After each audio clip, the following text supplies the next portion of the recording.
Buenas, ¿qué tal? Vamos a ver esta, no sé si será la última parte, pero terminemos de ver las diapositivas con los últimos temas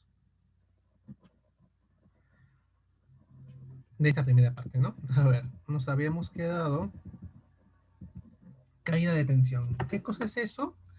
A ver, vamos a ver qué dice. Efecto de la impedancia de la instalación en la reducción de la tensión de alimentación sensada a la salida. Ya. Entonces, ¿qué va a suceder?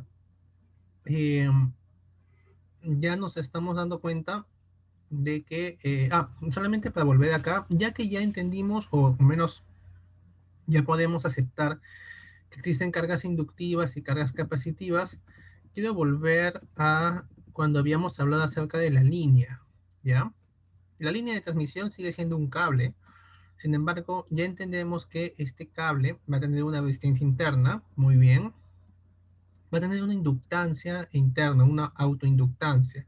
Como les decía, la bobina, la forma geométrica así, esta espiral, eh, hace que tenga una gran inductancia, pero de por sí esta línea casi recta, que en realidad es una curva llamada catenaria, también tiene su propia autoinductancia debido a su forma y sobre todo a su espesor. O sea, hay campos magnéticos que generan una parte, digamos, no sé, la parte superior de este cable, no, si es que este es el cable, la parte superior genera un campo que choca aquí también, pues en la parte media, entonces se genera una autoinducción, lo cual le da buena parte de su inductancia y también que sabemos que el sistema es trifásico, entonces si vemos dos conductores trifásicos, pues el campo magnético que genera este de acá va a traspasar esto, entonces ahí también se va a formar una inductancia que la podemos incluir acá. Y también tenemos este efecto acá de condensador que ya habíamos dicho que era por tierra, ¿no? Entonces este efecto solamente existía cuando teníamos grandes distancias. Entonces, si le quitamos esto, dos, este B medios de capacitancias, nos quedamos con esta que ya sabemos que se llamaría impedancia de línea, ¿ya? Que es válido para cualquier línea corta, ¿no? Y si es muy larga, necesitaría considerarse también el efecto capacitivo. Volvemos acá porque vemos que justamente aquí está representado del mismo modo. Aquí una impedancia de línea, para una línea corta, si fuese larga, habría también un efecto capacitivo, pero especialmente en la línea corta se genera esto, que es la caída de tensión. Y no solamente tiene que haber una línea, de por sí también dentro de una instalación hay varias cosas, además de cables, no sé, cables, está el transformador principalmente. Principalmente el transformador y los cables juntos generan esta impedancia que le podemos llamar impedancia serie o impedancia de la instalación.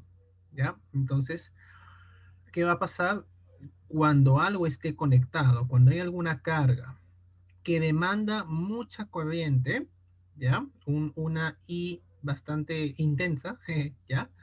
Entonces ahí es cuando va a haber una gran caída de tensión. Entonces aquí yo voy a tener una tensión S de source, ¿ya? De fuente, tensión de envío por la fuente, y BR dice tensión recibida por la carga, ¿ya? Entonces aquí va a haber una gran tensión, aquí va a haber una caída de tensión, y aquí lo que quede después de esta caída va a llegar acá, ¿ya? De hecho, que la instalación debería estar hecha para que esta caída de tensión no sea significativa.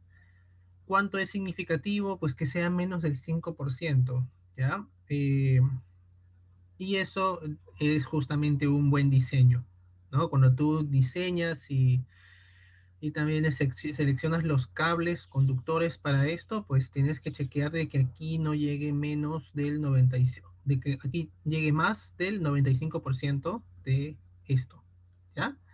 Y como hay impedancia, la cosa también es trabajar con fasores. Va a intervenir también lo que viene a ser la naturaleza de la carga. Y una cosa importante, nuevamente, en países como Estados Unidos, México y otros, utilizan el sistema línea neutro. Nosotros trabajamos con línea. Entonces aquí habría una línea, otra fase. Puede ser fase R y fase S.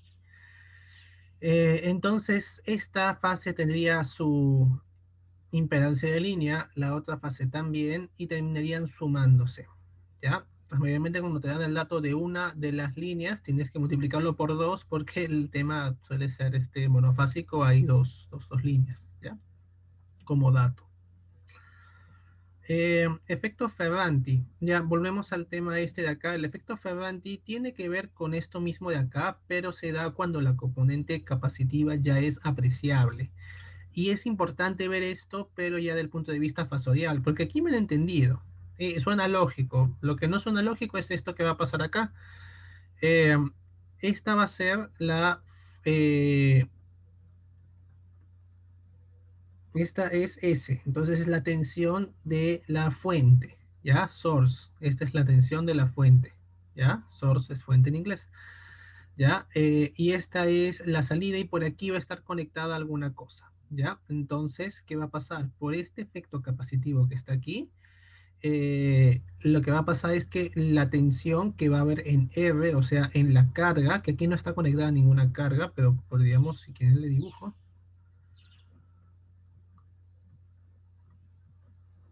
¿ya? Y no sé de qué naturaleza sea la carga, ¿ya? Simplemente la estoy dibujando como un cuadradito vacío, porque no sé si es que va a ser, qué tan resistivo o inductivo va a ser, pero esta es la carga, ¿ya?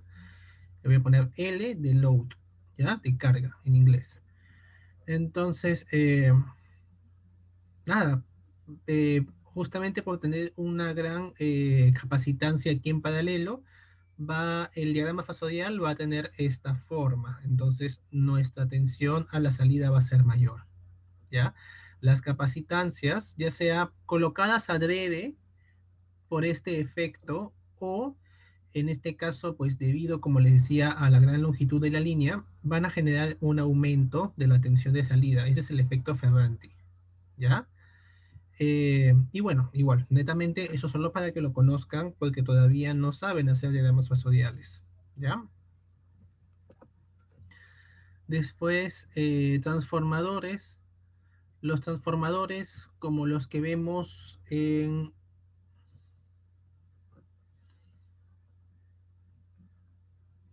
les he presentado el transformador. Ah, en las cargas inductivas, creo que les puse dibujitos de transformadores.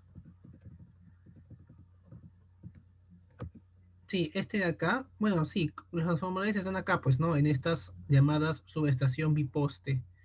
¿Ya? Son los más comunes, al menos los que podemos ver en la calle. Entonces, solamente para presentárselos, interiormente que tienen un núcleo, que en este caso tiene una forma ¿cómo se le llama? Dos ventanas, tres piernas. Aquí una, dos, tres piernas, donde van cada una de estas marroncitos son las bobinas, ¿ya? Y evidentemente aquí hay un hueco y aquí hay otro hueco, entonces son tres ventanas y dos piernas.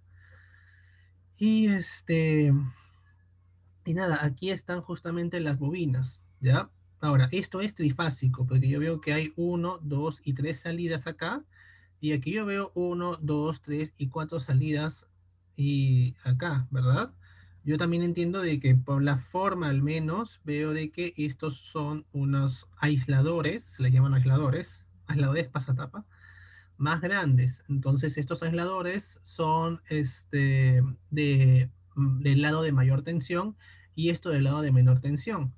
Porque siempre la idea del transformador es esa, es poder transformar la tensión, ¿no? O sea, ser como que un vínculo entre un sistema de, por ejemplo, 10 kilovoltios y al otro lado un sistema de 220 voltios, ¿no? O sea, hay que tener algo en el medio para transformar.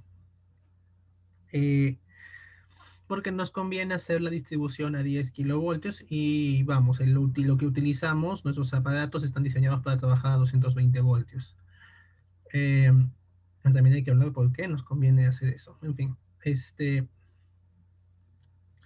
y aquí por si acaso en todo este cilindro que está acá de color cobre, aquí están la alta y la baja tensión. Aquí también alta y baja tensión para la segunda fase, alta y baja tensión para la tercera fase. ¿Ya? Y bueno, pues aquí hay cables que están conectando estas primario y secundario a la baja tensión y a la alta tensión y también vemos que en la baja tensión hay 4 aisladores, aquí en la alta hay 3. Quiere decir que este sistema es delta y el de acá es un sistema estrella con neutro. Bueno, y aquí nada más mostrarles lo que da la curva de saturación, que ya la habíamos visto también, pero aquí está en sus parámetros magnéticos. El núcleo que se usa en un transformador y en cualquier máquina eléctrica es ferromagnético, y todos los demás cuerpos suelen ser materiales, suelen ser en su mayoría paramagnéticos, y hay algunos que son diamagnéticos. Em, Diamagnéticos son contaditos, creo que es solamente el cobre, el bismuto, y bueno, metales así raritos, ¿ya? No son metales. En fin, ya, la cosa es que eso es un transformador, y habría que incluir una diapositiva más. A ver, voy a poner pausa mientras me pongo a dibujar, un segundo. Ya, a ver, chequemos esta diapositiva de acá. ¿Por qué tenemos diferentes sistemas de tensiones? Es por la caída, es por lo que hemos visto antes más o menos. Pero quiero volver un poquito aquí cuando hablamos de caída de tensión. ¿Cuál es el problema? Además de que, claro, no debemos tener una excesiva caída de tensión, sucede que aquí hay una resistencia. Y si por aquí pasa una corriente muy grande, ¿qué va a pasar? Todo el sistema interno o nuestra instalación interna, que mucha de ella es subterránea o está dentro de las paredes, piensen en sus casas y en dónde están los tomacorrientes y los cables que los alimentan, ¿ya? Se van a calentar, porque aquí sucede, gracias a esta resistencia, un efecto Joule. En toda la instalación, obviamente con mayor intensidad, donde haya mayor resistencia concentrada, quizás en el transformador, quizás en alguna parte del cable, no sé. Pero la cosa es que aquí ocurre un fenómeno de efecto Joule. ¿Qué quiere decir eso? Que esta resistencia de acá se va a calentar. O sea, este, la potencia calculada como R por I al cuadrado, ¿ya? Que es el efecto Joule, va a generarse acá en forma de calor, va a transformarse en calor, y eso es perjudicial también. Debería ser una de dos, o sea, tiene que haber un balance, mejor dicho, entre cuánto se va a calentar, que tiene que ser poco, y cuánto se va a refrigerar, que debería ser aceptable, pero es que es un poco complicado, porque vamos, que si las cosas estuviesen al aire, no se verían bien. ¿Ya? Entonces, hay que hacer un balance ahí, ¿ya? Y se hace, y mayormente ni siquiera lo hacemos nosotros, porque suelen haber tablas que nos indican eso. Igual, les tendría que enseñar a usar esas tablas, y es parte de la idea. Volviendo a el tema ¿qué pasa? Claro, cuando nosotros recorremos grandes distancias, como por ejemplo llevar la energía eléctrica de la central del Mantaro hacia Lima, o mejor dicho, bueno, no específicamente hacia Lima, pero ya no más que entre el sistema de transmisión, que son un conjunto de líneas de transmisión que van de sur a norte del país, ¿ya? Hay una troncal en la costa que es de 220 kilovoltios, es bastante tensión, ¿ya? Y hay una troncal en la sierra que es de 500 kilovoltios en muy alta tensión, como dice la tablita, ¿ya? Y esto, o sea, les voy a poner también en esto, ya mejor. Sí, sí, sí, quiero enseñar bien esta parte ya para no corregirlo después. Ya, a ver, volvemos a la diapositiva y ahora tiene un mapita del Perú, ¿ya? Que son líneas de transmisión en el Perú. ¿Hasta qué año? 2010. Bueno, ya para entonces estaba bien avanzado este tema de la troncal. Antes teníamos esta troncal, que era la troncal de la costa, o yo la llamo así, ¿ya? Pero son cables de 220 voltios. 220 kilovoltios. Ah, no se nota nada. Pero bueno, aquí hay una troncal, ¿ya? Varias líneas de 220 voltios. Me gustaría que se distinga más, pero tenemos que me tendrán que creer a mí. Fíjense, no, es que no se lee, pero bueno, ya. Eh, y aquí, después, ¿qué pasó?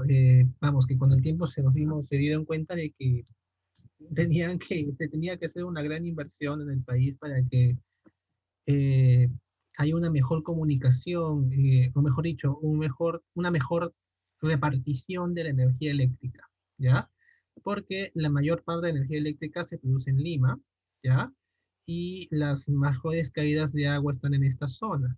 Entonces hay que comunicar esta zona con Lima y con el norte, que también tiene un gran desarrollo industrial o apreciable al menos, porque principalmente es Lima, eso lo sabemos todos, ¿ya? Eh, Arequipa también, entonces la cosa era una mejor conexión. Entonces, por eso es que nacieron todas estas líneas de color azul que son de 500 kilovoltios, ¿ya? Que son de extra alta tensión o muy alta tensión, ¿ya? Y bueno, y por eso es que hay tantas. Antes no estaban y no era insuficiente lo que teníamos. Pero ¿por qué 500 kilovoltios? Porque justamente apostamos por una tensión incluso mayor a la que teníamos. Porque si es que estamos hablando de transportar energía eléctrica como para un país, ¿no? O sea, en grandes cantidades, el efecto Joule y las caídas de tensión se vuelven muy importantes, ¿ya?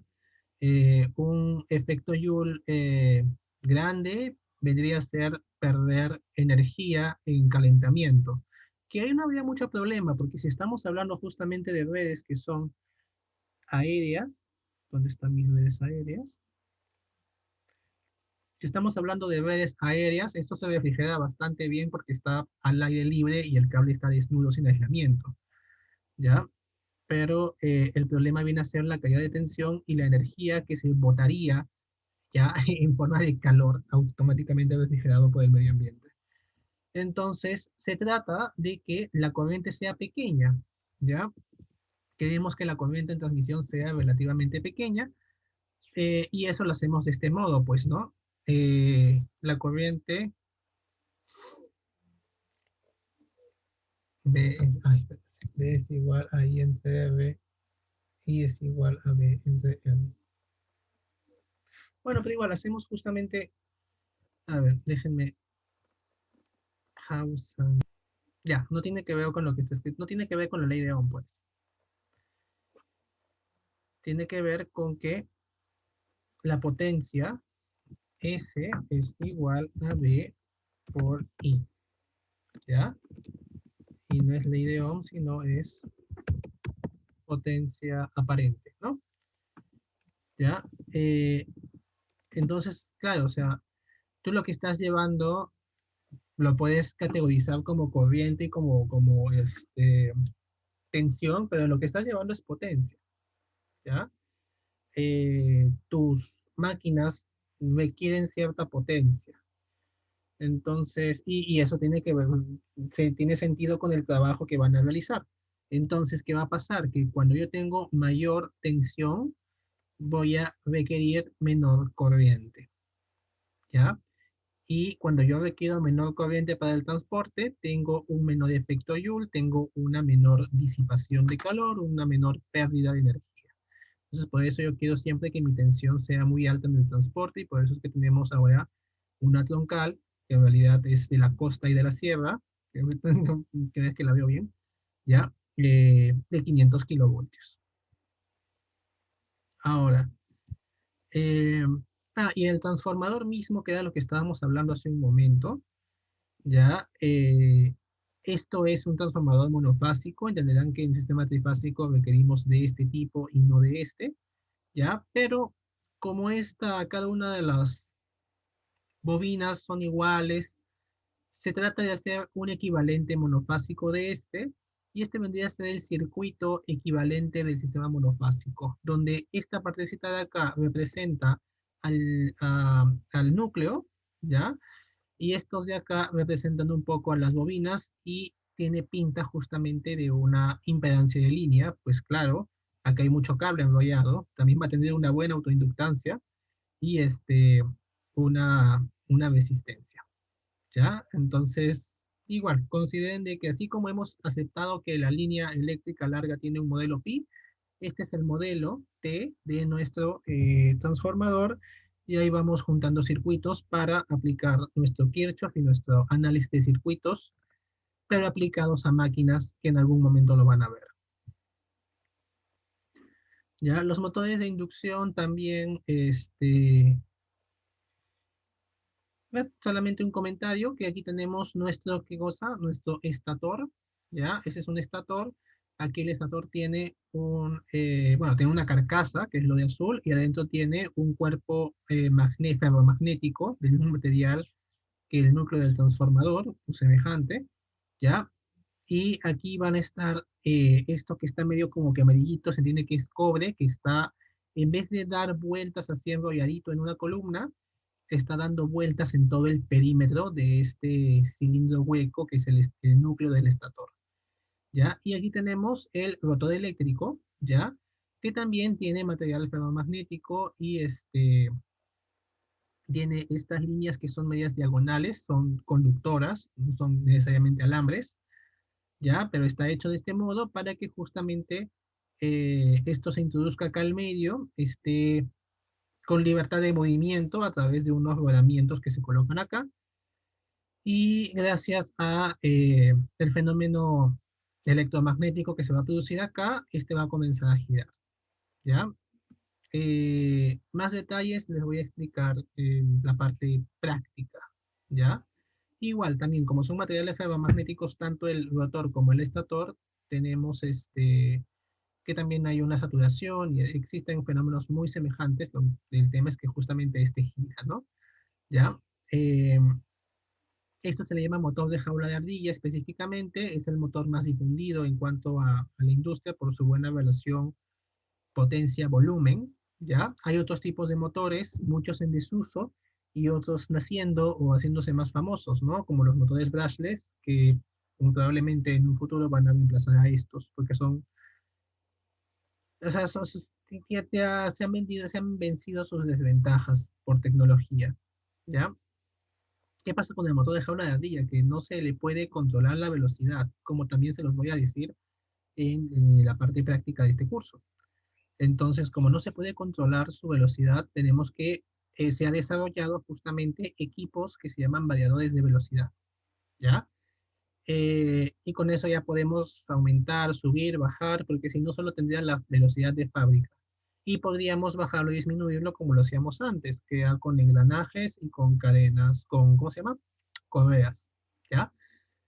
Eh, y bueno, vamos, el motor brushless que normalmente lo utilizamos solamente como ventilador de la PC, ya actualmente le están desarrollando cosas bien chéveres, inclusive motores para autos eléctricos, porque requiere control un poquito más, que ya no es ni siquiera complicado de hacer, pero la cosa es que requiere un sistema de control. ¿Algo más aquí? Creo que no. ¿Qué más? A ver. Ah, claro, y por supuesto también esto produce armónicos y habíamos visto que esta forma no es lineal. En cuanto a claro, esta es una representación magnética, pero ya hemos visto la representación eléctrica que tiene la misma forma, hay un lugar de saturación bastante extenso. Eh, Nada más. Ah, una cosita más. Eh, Esto de acá no tiene cables, el rotor, ¿ya? Solo el estator. Entonces, a través del estator es que nosotros controlamos al motor y lo energizamos y todo, porque no tenemos contacto eléctrico con esto. Esto simplemente está al medio y gira gracias a los campos que genera este. Y aquí también, como de estas líneas transversales, les he dicho que son conductoras, se genera como que por una reacción al campo eléctrico también comienza a pasar corriente por acá y colabora al campo. Es chévere, lo van a ver algún día pronto. Armónicos. Como les decía, estas cargas que son no lineales, lo que generan es una deformación de la onda, ¿ya? Y esa deformación de la onda nosotros podemos expresarla mediante un conjunto de ondas senoidales, ¿ya? Es bien loco. Por ejemplo, claro, miren, chequemos este ejemplo de acá. Tenemos esta onda que es amarilla, que es prácticamente una onda cuadrada, pero aquí tiene un rizo en la parte de arriba, va a ser la suma de una onda fundamental, que quiere decir que va a tener la misma frecuencia que la onda amarilla inicial, la onda roja tiene la misma frecuencia que la onda amarilla, más una onda blanca que tiene una, que tiene otra frecuencia. Miren, dicen que es el tercer armónico. Entonces tiene el triple de la frecuencia, quiere decir que en un periodo de la roja voy a encontrar uno, dos y tres periodos de la blanca. El quinto armónico va a ser lo mismo, va a ser cinco periodos aquí, y la rosada va a ser, no sé, sí, rosada, va a ser siete periodos en este recorrido. Entonces, pero tienen diferentes amplitudes y están también desfasadas. No, ni siquiera no, no están desfasadas siquiera, ¿ya? Pero la cosa es que cuando tú sumas todo eso, te da la onda amarilla, ¿ya? Y eso es chévere, ¿ya?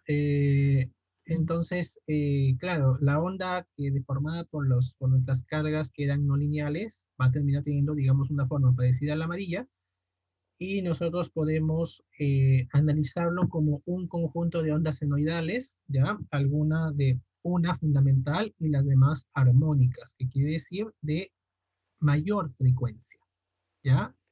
Menor periodo significa mayor frecuencia, ¿ya? Hasta este es el triple de la frecuencia fundamental, cinco veces la frecuencia no fundamental, siete veces la frecuencia fundamental. Y aquí hay otro tema acá, claro, acá hay más ejemplos. Aquí tenemos una bombilla incandescente, es una resistencia. Hemos dicho que las resistencias no inducen, no son cargas lineales, entonces por eso aquí no hay problema. Pero un tubo fluorescente sí tiene un problema, ¿verdad? Aquí, claro, si es que hacemos este diagramita, que vamos a ver, que debe ser qué tan grandes son sus armónicos. Aquí, evidentemente, como no hay armónicos, es 100% onda fundamental. Y aquí, como tiene una forma que es diferente, va a ser armónico, ¿ya? Y pero va a tener componentes, va a ser fundamental y va a tener componentes armónicos, ¿ya? Que lo acompañan. También esto, que esto podría ser resultado de un, ¿cómo se llama? Bueno, dice alimentación de un ordenador, chévere, podría ser justamente un rectificador, tiene componentes armónicos considerables y este también. Otra cosa más acá.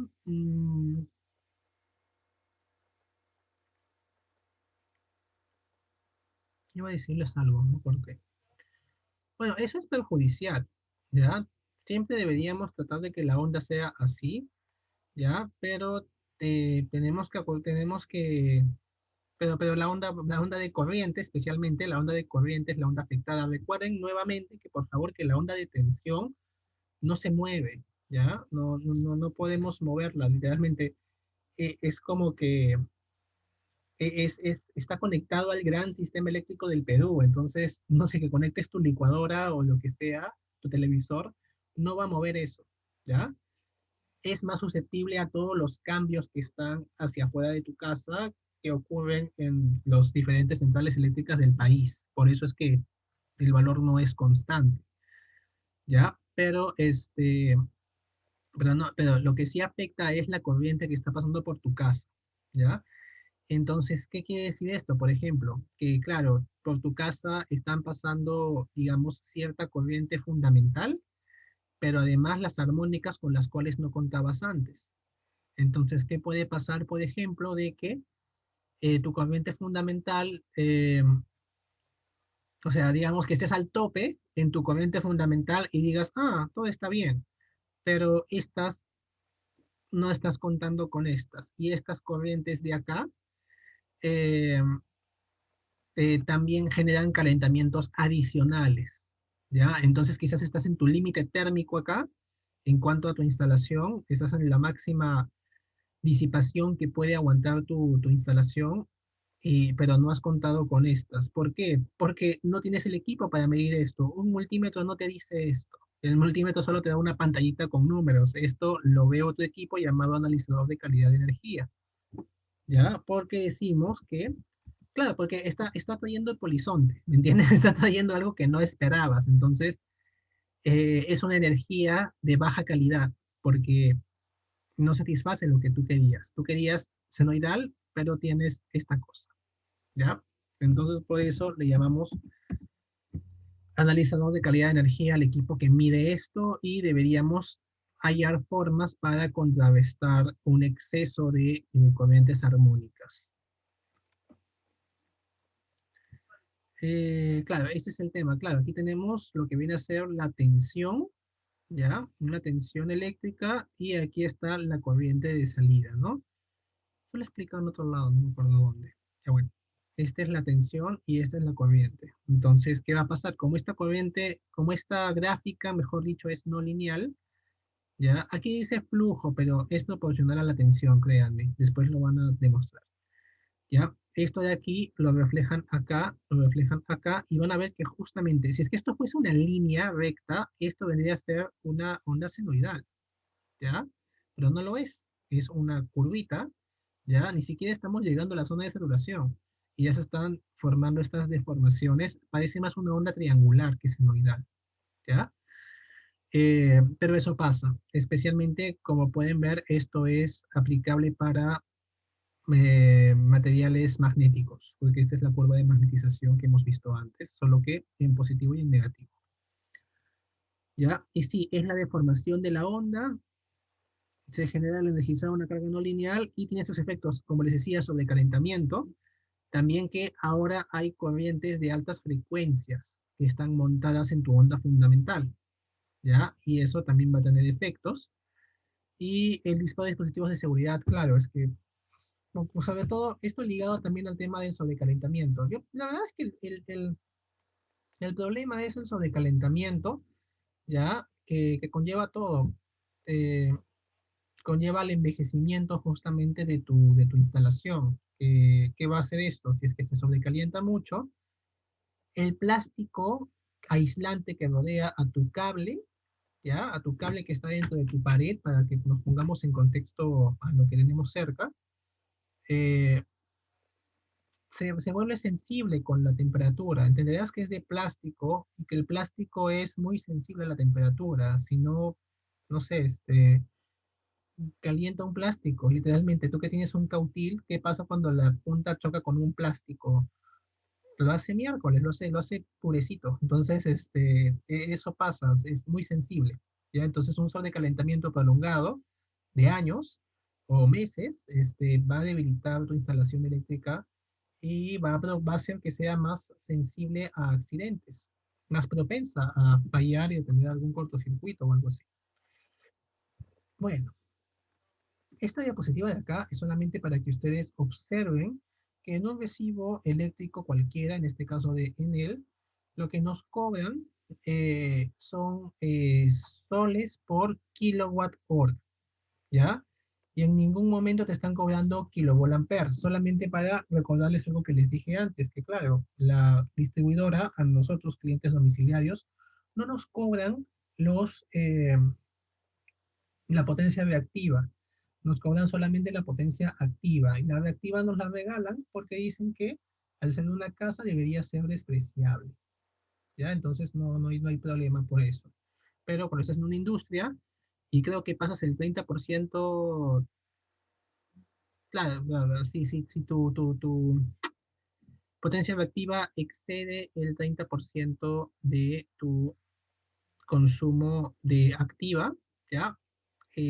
Hay consecuencias, hay una multa, hay un cobro un poquito fuerte, ¿ya?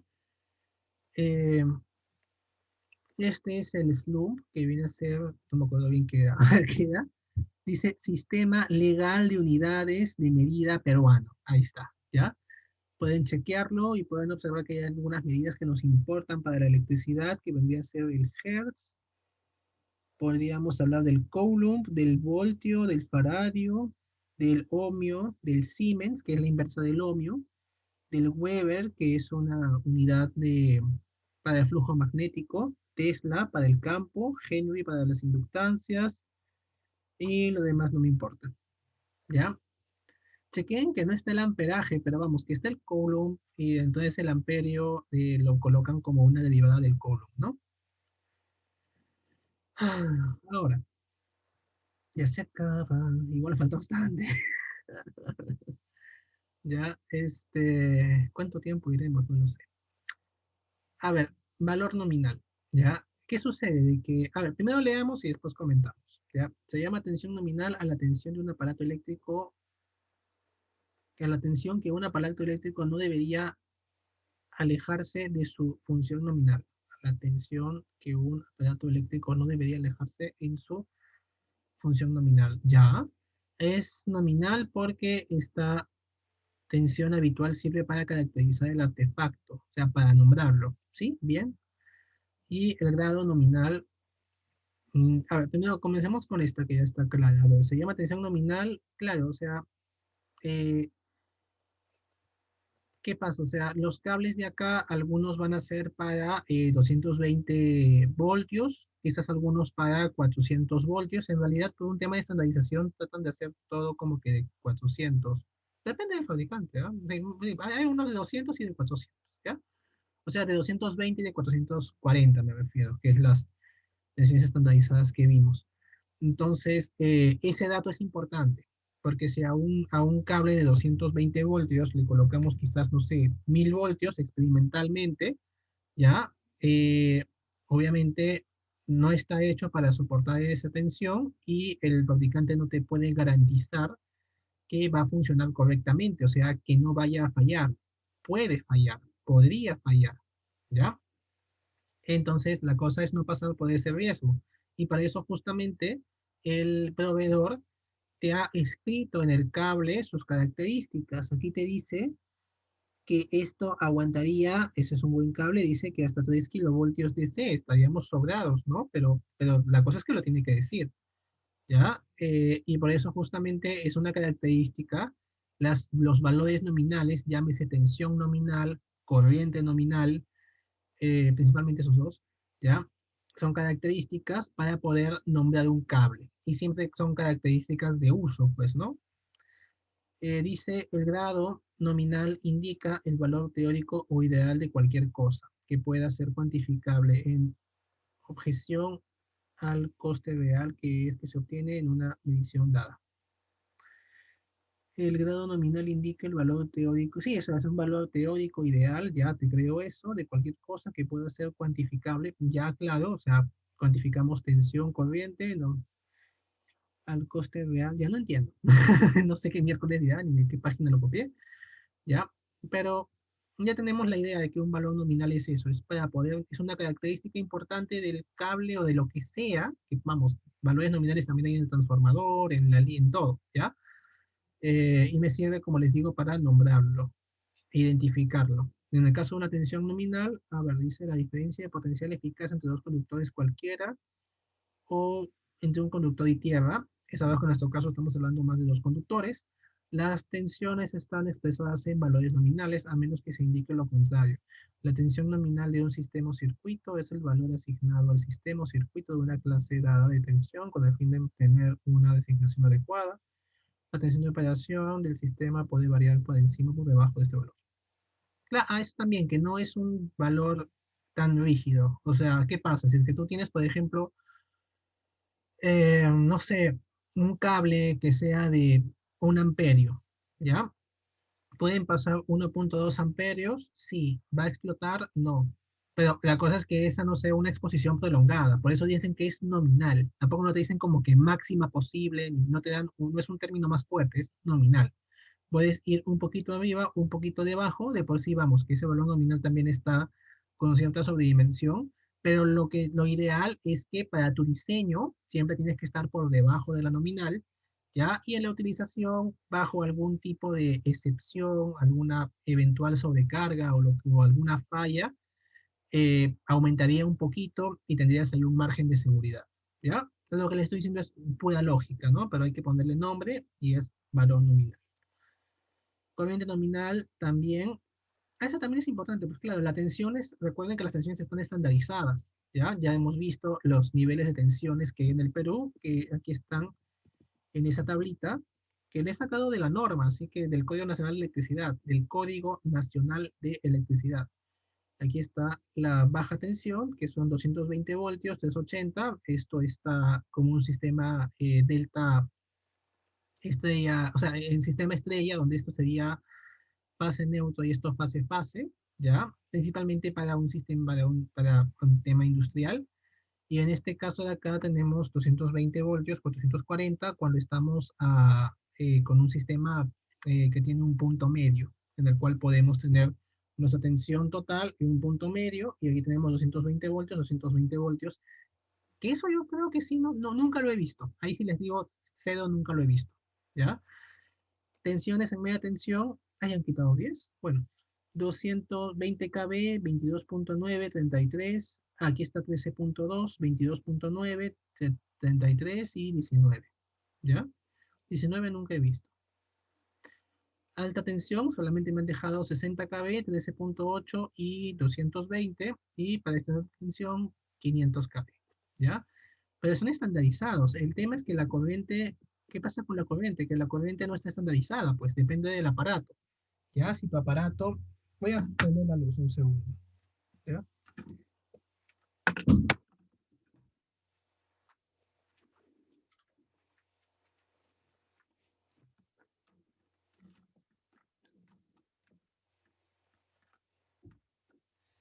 ¿Ya? ¿Qué pasa? Si el artefacto, el aparato, la máquina, lo que sea, es muy grande y requiere mucha potencia, va a jalar más corriente. ¿Ya? Eh, entonces, ese valor depende más del aparato y de la potencia que tenga. ¿Ya? Por eso dice el valor de la corriente nominal, por ello es posible diferenciar, denominar cables. Claro, va a haber una mayor variedad de cables por su corriente y por su tensión. Depende del área transversal de los conductores metálicos, por supuesto, mientras más área, voy a poder aprovechar mejor ese cable o pasarle mayor cantidad de corriente, siempre igual considerando el efecto skin, que no es que lo consideren ustedes en algún cálculo, simplemente afecta a la relación entre valor nominal de corriente y esta sección. Todo conductor soporta sobrecargas por tiempos cortos. Claro, claro, es más o menos lo que les decía. O sea, puedes pasarle mayor cantidad de corriente a un cable, sí, pero por tiempos cortos. Es algo eventual, no es algo planificado. ¿Ya? No es que le pongo un cable de 2 amperios a esta máquina que sé que es 2.5, pero mi profe me dijo que puedo sobredimensionar. No, tú vas a ponerle menos de un cable para 3 amperios a esa máquina. ¿Ya? En fin, placa de características es netamente, literalmente una placa como esta, metálica, en donde están las características principales de algún equipo, que en este caso vendría a ser un transformador. Ya, ahí están todas sus características nominales. Tiene que ser de un material durable. Se utiliza, por ejemplo, aluminio anodizado, el cual son plaquitas de color negro que algún día van a ver. Y en este caso, esta plaquita que es de color plateado es de acero inoxidable.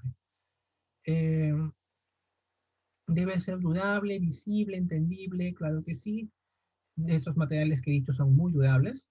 ¿Ya? Debe brindar la norma técnica que garantice la calidad del producto. Claro, cuando tú vas a hacer o algún producto, máquina o lo que sea, este, está hecho siguiendo muchos características técnicas que están en una norma, ¿ya? Entonces tienes que indicar la norma. En el caso de este, ¿qué norma estará usando? Vamos a ver. Transformador de distribución, serie, componentes, material. Aquí está. Norma de fabricación, esta de acá, que debe ser una norma local, no es una norma internacional, pero esta norma debe estar muy parecida a normas internacionales. Pero la cosa es que está escrito. Y hay bastantes datos y creo que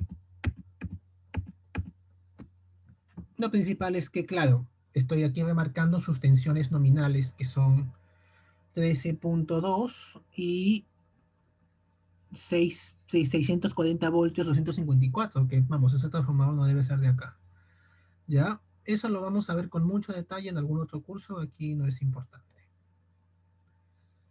Capacidad de corriente. La corriente en un conductor puede llevar en forma continua bajo las condiciones de utilización sin exceder temperatura nominal. Cuando hablemos de corriente, recuerden siempre el efecto Joule y que el problema va a ser más que todo de temperatura. Eh, pero no calculamos la temperatura.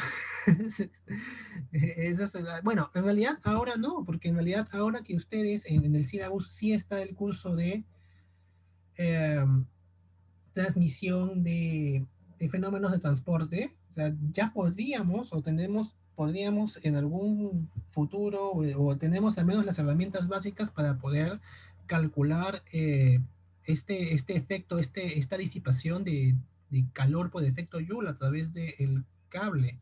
Ahora sí, antes de verdad no había ningún curso que nos dé las bases para eso. Por eso también cuando me dieron el curso me di cuenta que yo tenía un librito, porque me compré un librito de transferencia, fenómenos de transporte de calor y masa, el Zenger, ¿ya?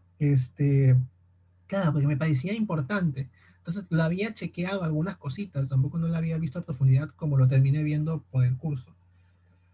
Si se, a ver, ¿qué dice el segundo punto? Si se sobrepasa esta corriente, puede que afecte las características físicas y eléctricas del mismo. Ya te creo. Sí, ¿no? Sería como que no. Ahora, después, esta corriente varía según las condiciones en que se encuentra el conductor, su sección. No hay mucha diferencia con lo anterior, ¿ah? ¿Ya? Dice capacidad de corriente nada más. Eh, nada, la potencia nominal que también está en el transformador, solamente aquí está, es para recordar.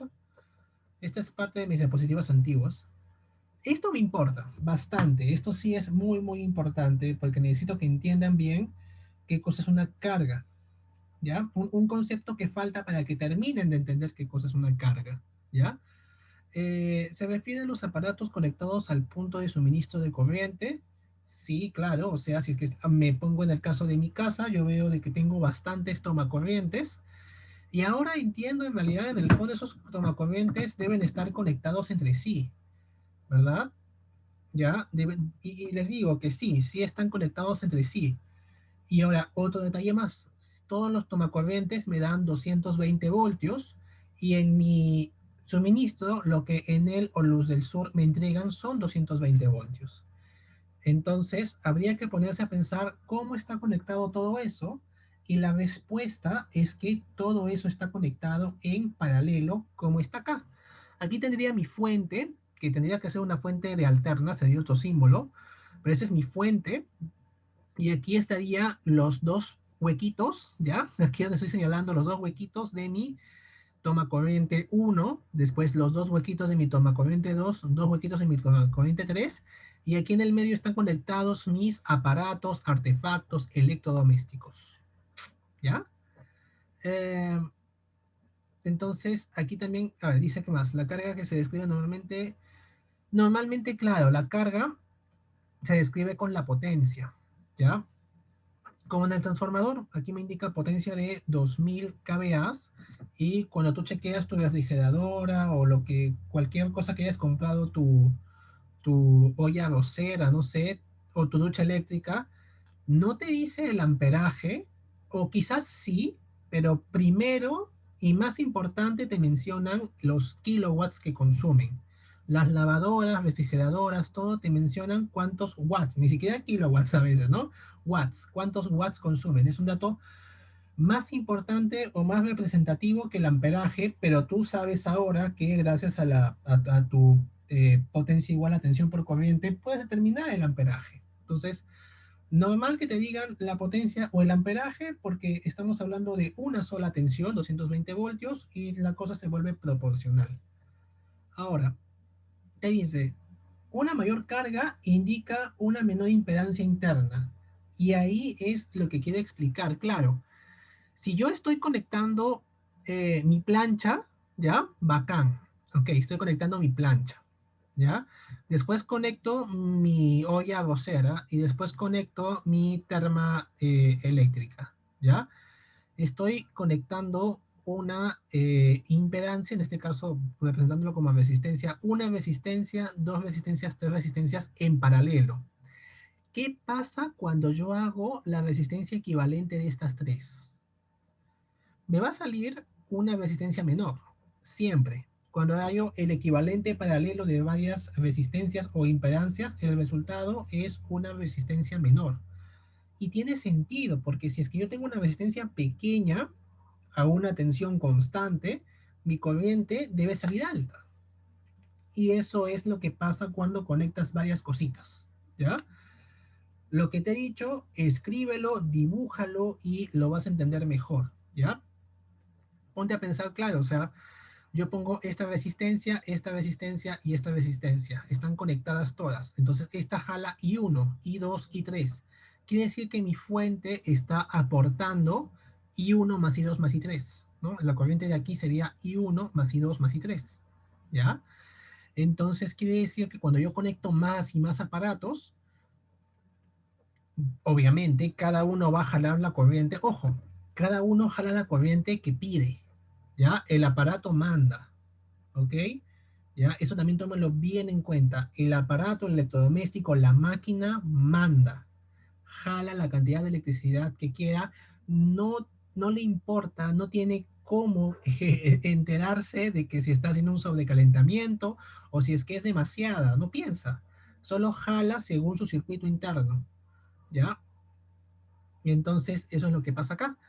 Ya esta resistencia 1, bajo las condiciones en las cuales esté trabajando, no sé si estará trabajando a full o a la mitad de su potencia, ya dependiendo de algún botón, perilla del esto, va a jalar I1, va a jalar I2, va a jalar I3, y la suma de todo esto sale de la fuente.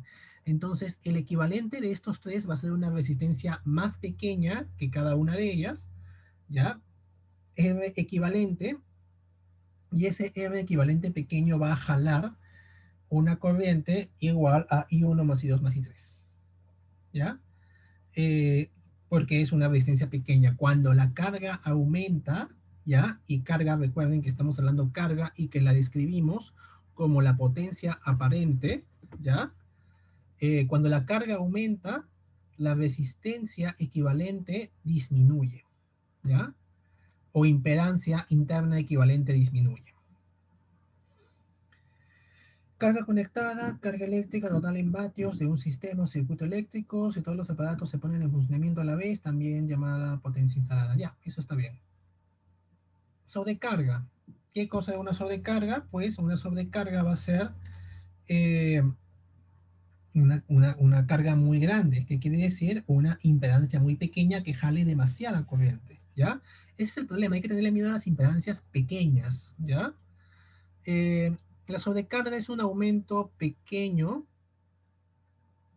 Bueno, ya, está bien, sí, sobrecarga, ya. Es un aumento pequeño entre comillas, ya, pero sostenible de la corriente, la cual genera calentamientos indeseados a largo plazo. Entonces, claro, si es que esta instalación está sobrecargada constantemente, quizás en el primer momento no hay problema, porque les he dicho que sí se puede exceder la corriente nominal.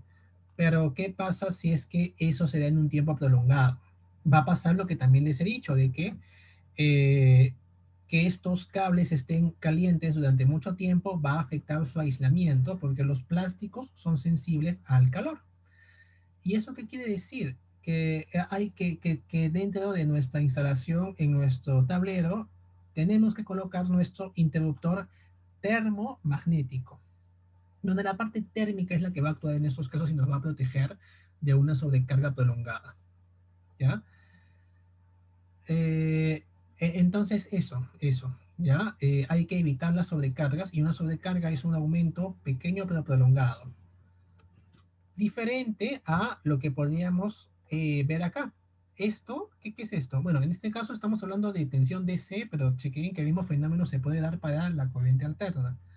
¿Qué pasa? Aquí tengo mi fuente, digamos que sea de corriente alterna, ¿ya? Mi fuente de corriente alterna, mi carga de corriente alterna, ¿ya? Y el circuito es este, ¿ya? El rojo y el negro, ¿ok? Ese es el circuito que yo he diseñado, pero ocurre un cortocircuito. El cortocircuito es un atajo indeseado que ha tomado la corriente, debido quizás a posible, como les digo, un desgaste de mis aislamientos internos, ¿ya? Y la electricidad ahora está pasando por acá, está puenteado, ¿ya? Entonces, ¿qué ocurre acá? Ya la impedancia o la resistencia de este circuito ya no es el aparato, sino que es un cable. ¿Y cuánto es la impedancia o resistencia de un cable? Es prácticamente cero, es muy pequeña, ¿ya? nuevamente, si volvemos acá, este valor también es pequeño, ¿ya? Pero igual, así pequeño también hay que tomarlo en cuenta, especialmente si estamos hablando de instalaciones industriales muy grandes o domiciliarias en edificios. Bueno, vamos a ver cada caso, pero en este caso estamos hablando de un, para que no confundan, ¿no? Este es un cablecito, esto es algo accidental. Esto es que tengo este conductor de ida, de regreso, y aquí, pucha, un pequeño, esto, o sea, esto de acá es muy pequeño, no es una línea de alimentación ni nada para que tenga parámetros considerables, entonces esto no es considerable, ¿ya? ¿Y qué pasa? Si es que yo tengo mediante mi... Claro, si aquí si aplicamos ley de Ohm, si yo tengo una resistencia muy chiquita que va a pasar a una tensión constante, una corriente, pucha, si es que esto tiende a cero, mi corriente va a tender a infinito, ¿ya? Y eso es lo peligroso, una corriente tan alta va a generar sobrecalentamientos bruscos que van a terminar en un incendio. Ese es el problema, o sea, una gran cantidad de casos de incendios se dan por instalaciones eléctricas deficientes, ¿ya? Eh, o que han tenido esto de acá, ¿no? Cuando la casa de un piso se vuelve de 2 pisos, ¿ya? O de 3 pisos porque se ponen a vivir los hijos en el techo, y nadie ha sustituido o reemplazado los cables o verificado si es que de verdad van a cumplir para toda la nueva carga que estás colocándole, pues incendio eventualmente, ¿no? ¿Ya? Eh, ¿Qué pasa? Ah, mira, aquí está escrito lo que les dije del efecto de la ley de Ohm. A ver, ¿qué dice acá? Provocado por la unión de dos partes conductoras con tensión, formándose un retorno no previsto para la corriente eléctrica. Ajá. Se tiene una tensión sobre un material de resistencia casi nula, formándose una corriente tiende a ser infinita muy alta, de crecimiento muy rápido. Ello forma un pico de corriente, así le llamamos. Se da entre fases directamente, es un cortocircuito franco cuando se da entre fases directamente. También puede ser que aquí esto tenga cierta impedancia. Puede ser también de que en realidad lo que podría pasar quizás es que también puede ser un roedor que ha cascado los cables, termina también provocando esto. El roedor tiene cierta impedancia, resistencia, ya no sería algo tan franco, algo tan directo. Eh, Suelen ser instantáneos, pues se requiere la acción del equipo de protección correspondiente y nuevamente recurrimos a nuestro interruptor termomagnético, pero ahora sí va a la parte magnética la que actúa ante picos de corriente. Sobretensiones. ¿Qué son sobretensiones? Dice que es un aumento por encima de los valores establecidos como máximo de la tensión eléctrica entre dos puntos de un circuito o una instalación eléctrica. ¿Ya? Una sobretensión es eso, aumenta la tensión. ¿Ya? ¿Aumenta la tensión por algo que hayas hecho tú? No. Aumenta la tensión por algo que pasa afuera. ¿Ya? Eso sí, sí es 100% un hecho. Dice, en la mayoría de casos puede causar graves problemas en los equipos conectados a línea desde su envejecimiento prematuro. Claro, porque no, también va a contribuir a que un aparato, o sea, si está diseñado para trabajar a 220 y le metes 230, pues, hey, le vas a meter más corriente de la cual también está diseñada. Entonces, va a envejecer rápido, ¿cierto? En otros pocos, su efecto puede ser positivo, como la carga rápida, etcétera. Debilitan aislamientos también, ¿ya? Entonces, eso pasa cuando tenemos sobretensiones, ¿ya? Como les digo, eso no es tu culpa, eso es porque algo pasó afuera y tú estás pagando las consecuencias de eso. En fin, eso es lo que les quería decir como, esos son 3 videos, introducción y terminología básica, como les digo, para que podamos entendernos en estos días que vamos a hablar acerca de electricidad. Ha sido un gusto. Creo que esto ya equivale por 2 clases, ¿ya? Déjenme revisarlo y pensarlo bien. Debería, ¿ya? Y nada más, eso ha sido todo por este video. Me han llegado justo el día de hoy las secciones a las cuales sí voy a dictar. Seguramente se los voy a comunicar o ya se los habré comunicado por WhatsApp. No me acuerdo bien. La hora la tengo compartida y me han hecho un cambio ahí. De, a ver, de lo que era lo que me habían indicado inicialmente en el horario que era la sección R, la sección Q y la sección N y la sección S, me terminé quedando, uy, se apagó mi celular. Ya, me quedé con otra sección. No sé, no, ya les habré avisado.